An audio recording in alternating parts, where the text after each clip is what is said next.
What's up? Long time no video. So evidently this LG system went down last week. The guy saw a CH35 fault is what he told me.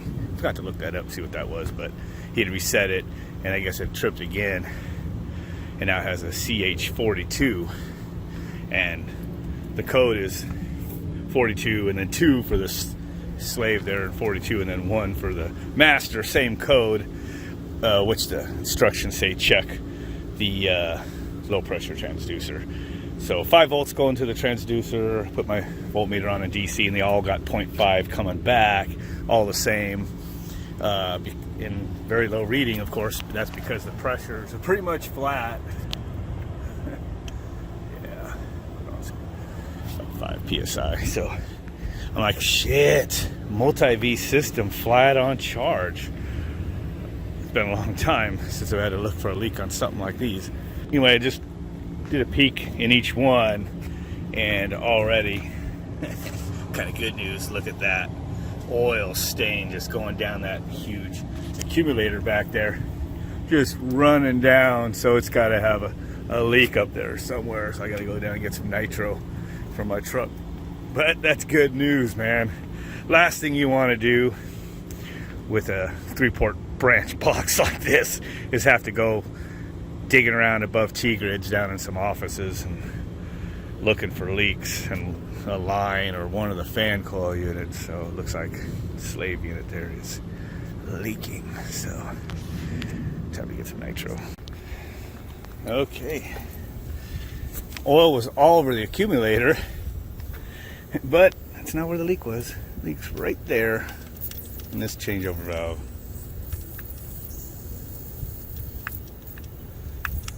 Let's see. It's not a reversing valve because one port is just shut. There's no pipe on this port. What is up? So back here on the LG units, first time I've had to change a reversing valve of sorts, if you want to call that this. So I was here a few weeks ago. Sucker was leaking. Found it leaking right here where these little copper tubes go into this little primary, whatever you want to call it.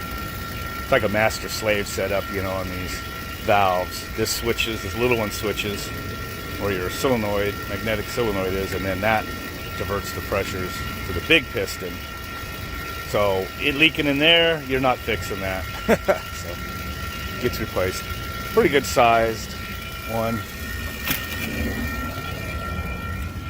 Oh, so here's the new one.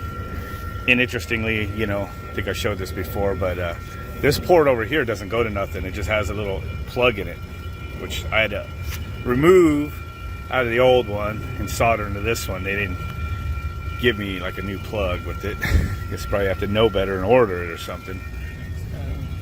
All soldered in real nice. It actually went easier than I expected. For one, you have this one less large port you didn't have to remove. And then here this was already a break point, you know, like a swage joint. So I removed this and then removed this pipe here out of the way first thing, and then it only left this one suction and that gas line, and then I just pulled back the gas line and took it out, and then just wiggled this off there, and then, you know, I put the new one in, I pushed it in there and used a ratchet strap, you know, to put tension going this way. And of course I didn't record none of this, and I have a new tech work with me today, so I wasn't recording anything. But basically I put pre-tension on it and heated it up, you know, after I already brazed this side on, and it just pushed right together and held together for me to braze it all together. I did have one spot back here I didn't get to flow, and I had to go back and braze on it. Other than that, everything went perfect. And we're getting down there, pretty large system. So, and the micron gauge is here, not on the manifold, so that's a very accurate reading, having it hooked up right there. So it's going down faithfully now, so won't be too much longer. I'll probably let the vacuum pump run a good another hour or so before we charge it to get it down 500 microns or better. These, of course, have no filter dryers, just strainers. And so, of course, you're supposed to purge with nitro when you torch anything. and then, you know, of course, evacuate it accordingly. So it's not a humid day, so ain't like moisture got sucked into the system, but it did only have about 5 psi in it when I got here, but it was still positive. So it seems to be, like I said, evacuating accordingly. So these are not the systems that we had to replace all the control board. That was the 2 LG systems down on the other side of the roof. So, and then this one just sprung the leak. But you know, in LGs, I really don't fix leaks. I don't come here and find tubes rubbed together and leaking and things like that.